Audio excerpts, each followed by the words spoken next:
106.3 Beach FM. Beach FM, wonderful to welcome back to the radio Penny Gaylor, Kapiti representative from the Greater Wellington Regional COuncil. Penny, good morning. Good morning to you. Hope you're doing okay. Oh, we're doing fine. We're doing fine. We've been here before, and we'll get through it. We will. Penny, I believe you've spent some time in Waikanae. Yes, in Waikanae, and very mindful of Waikanae matters. And just a heads up too, while I think of it, we've got the Waikanae River walkover way out there on the 7th of October. Good to actually put in your diary now, right? Yes. The 7th of October, the Waikanae River walkover, because it's always a cracker. So you do not want to miss the opportunity to have got it in your diary. And then according to my diary, next Wednesday, the 19th of August, is in fact the AGM for the Friends of the Waikanae River Walk. The Waikanae River. Yes, and they do a wonderful job, don't they? And that walk is always a highlight. So that's great. That's coming up. But I believe that you've just been to the rather contentious community board meeting. Yes, on Tuesday night. So the chair of the Waikanae Community Board, James, had invited us to come along as from Regional Council to talk to him about transport matters. And so with me came Roger Blakely, who's a councillor from the Wellington area. He's the chair of our transport committee. So there's the two big committees for Regional Council. There's the environment one that I chair, and then transport, which Roger chairs. And then Scott Gallagher, who is quite new to the hood actually for us in about the last, say, 4 or 5 months. He is the group manager for public transport, but he's very impressive, I have to say, and got his head around a lot of this. So it was perfect timing because, of course, today we have our Transport Committee meeting on the 6-week rotation, and part of the papers we're looking at today is the feedback from the bus changes review that we had done that kind of went over the lockdown, the COVID-19 lockdown period, coming back with the feedback from the community around, for the whole of, not except for the Wellington City areas, we did that exclusively and on its own and much earlier than now, but this includes the Kapiti Coast area, and so some particular area things that we've highlighted around Waikanae, and I talked to the Waikanae Community Board meeting on Tuesday night, and our thinking already was to do a bit of an alteration to the Route 281 to have it stop in at the Ryman's retirement, which has been something that right from the get-go, before the bus changes routes were to be made, and I think this even predates me, that was considered. But at the time, it didn't kind of work. It wasn't really, people were, not that it just didn't work. I think there's also a technical issue, wasn't there? Something about turning the buses around, not enough room or something. Yeah. But I believe it's now going around the back of the village. Yeah, and because things kept growing and moving, so now that's workable. So, and funny enough, this was something that was raised with me on the hustings last year leading up to our local government elections. And so, took that on through to our staff and ahead of any review, because this was, clearly what people were wanting to happen. But we've had to kind of make sure that we do it in a way that, people who are currently using it aren't disadvantaged and frustrated and annoyed. We want to enhance the service to include Ryman's in that area now, but not actually then making it worse for somebody else. So, that was an example of us taking something to the community board the other night and saying, look, this is the progress we're making. It's all pretty, hopefully I would say we've got it right, but I've, asked staff to make sure we do some consultation, particularly with the current users, to make sure that we're very, tight with the fact that we're kind of clear and be clear about what the changes are, and if let's iron out anything, if we can spot any pictures in here, let's spot them ahead of the changes. I hear there's some merging of routes going on as well. Yeah, so we just, it's kind of all to come to us today, and then we'll be kind of looking at this. There's quite a few things, but it's actually, across the kind of all the areas, but nothing that's like, going to change things significantly. Yes. Pieces. For us, also mindful that there's, it's been a reoccurring annoyance that probably the most frequent thing that's been fed back to me is that trains arriving and the buses leaving before that connection was made. That's right. We had some glitches. We moved very quickly a couple of years ago when that was first happening, when everything was the transition first happened, and it very quickly came to play that it was just not working.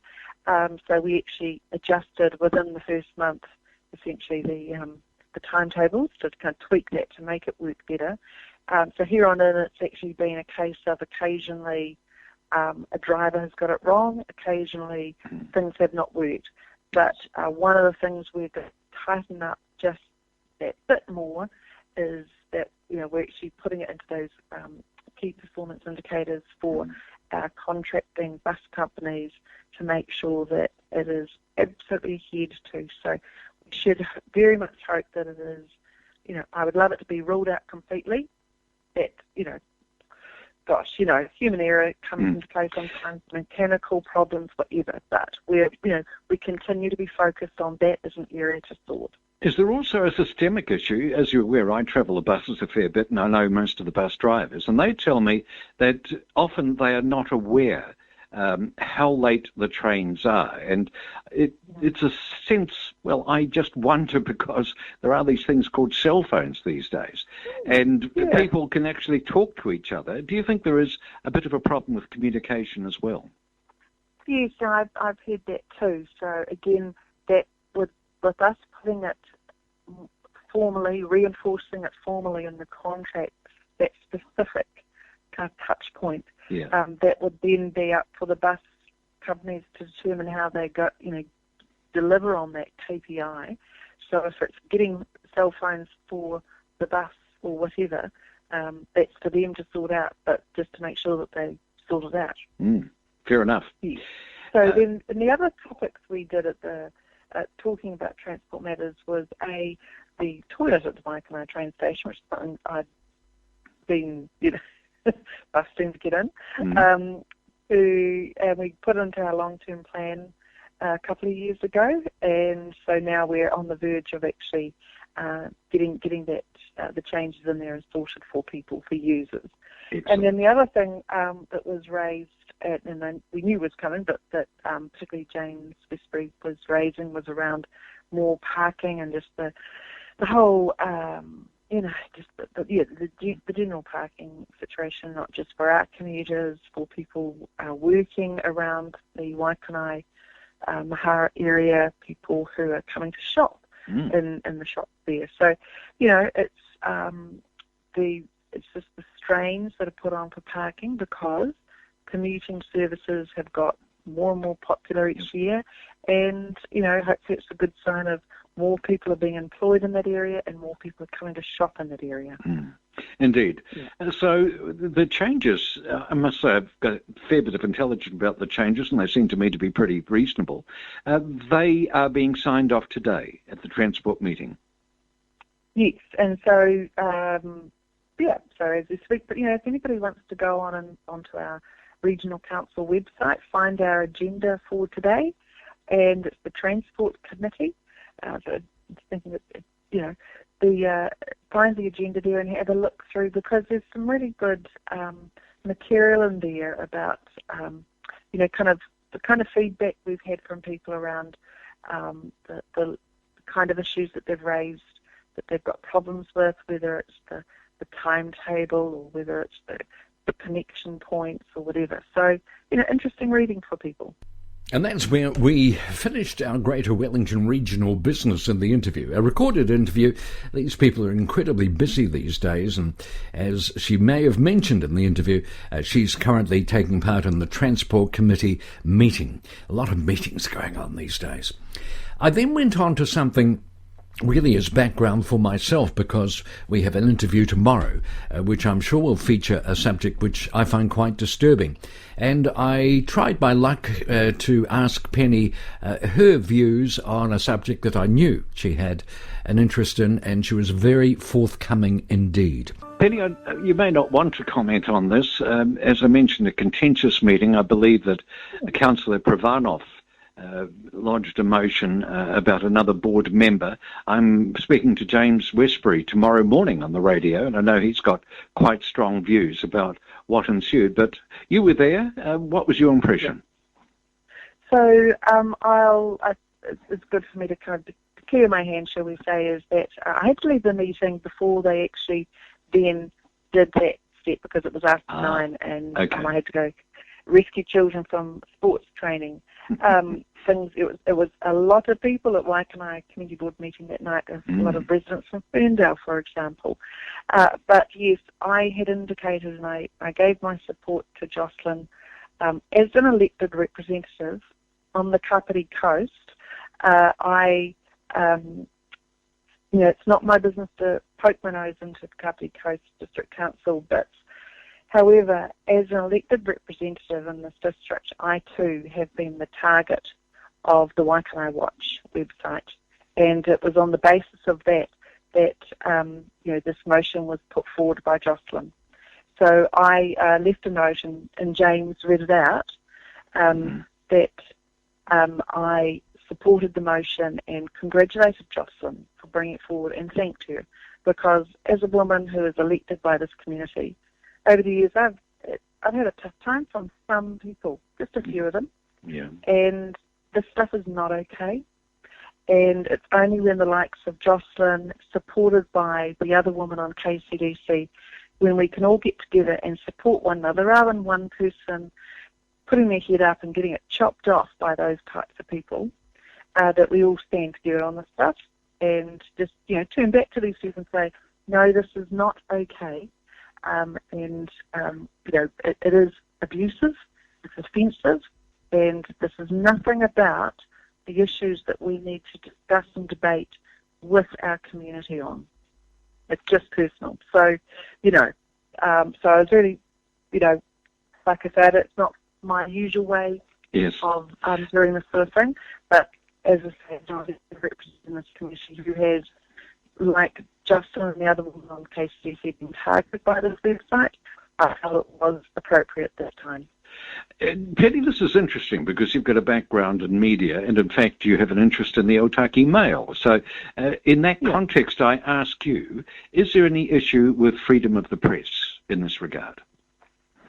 Yes, I think that this is a challenging area for us, but there is the broadcasting standards that apply to our kind of known news outlets, the radio stations, the print media, like say the Dom Post, magazines or whatever.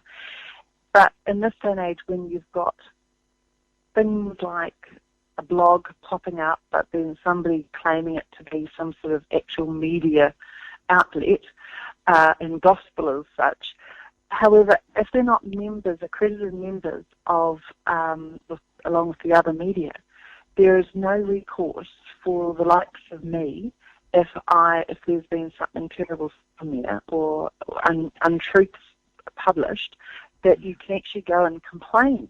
And I checked this out, in fact, last year when there was the hijinks of the campaign and stuff.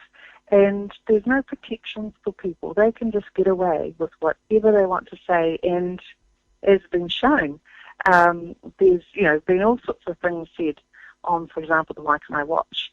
And when I was hoping to kind of stand up and say it myself last night, but I had to scoot off, on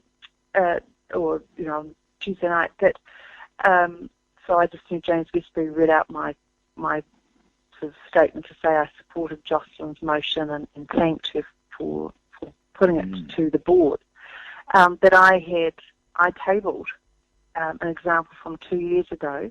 I tabled the example, and hopefully it will be then therefore attached to the minutes of the meeting, of the example of terrible things, untrue things that were said about me that were published on the Waikanae Watch site. So that was just 2 years ago. And it was talking about me as a regional councillor, not talking about me as the work I've done or not done in anybody's opinion, other stuff. And there's, what protections are there? And it was just printed. And it's once it's printed, you can get it. I printed it out yesterday, on the last couple of days. So this is just, there's no protections for people. And this is not freedom of speech. This is abuse. This is bullying. This is intimidation. And what I would love to say to people is to be honest, and whether I'm a woman or a man, but I'm speaking to you as a woman, this stuff is intimidating. And it's hard for us to open up about that stuff, but it is intimidating, and guess what? They want it to be intimidating. That's why they do it. And what about recourse to the law? I mean, it must be libel or slander or one of those, possibly a combination. Oh, and I'll have to say, so this is my 13th year in being in local government as an elected representative, and there have been a number of times where I've had conversations with lawyers because there's been various people in our community who have said things that if I did any other job, I could sue them for defamation.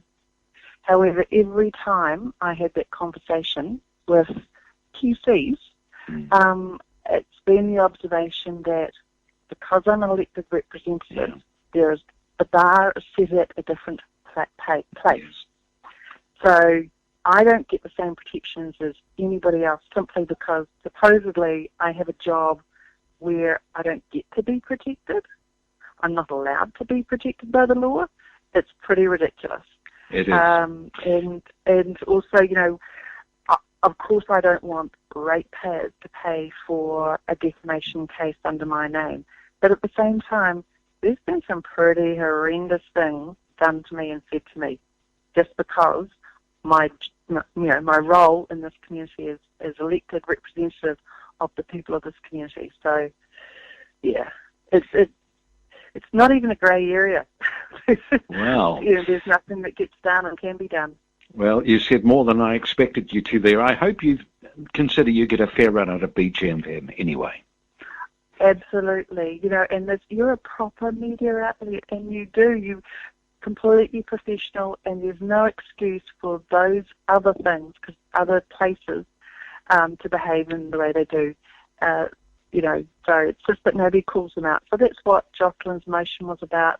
I congratulate her and all the other women who came in alongside of her, and I wanted to do that too. Penny Gaylor, this has been a great session. Thank you so much for joining us. Thank you. Beach FM, locals talking to locals.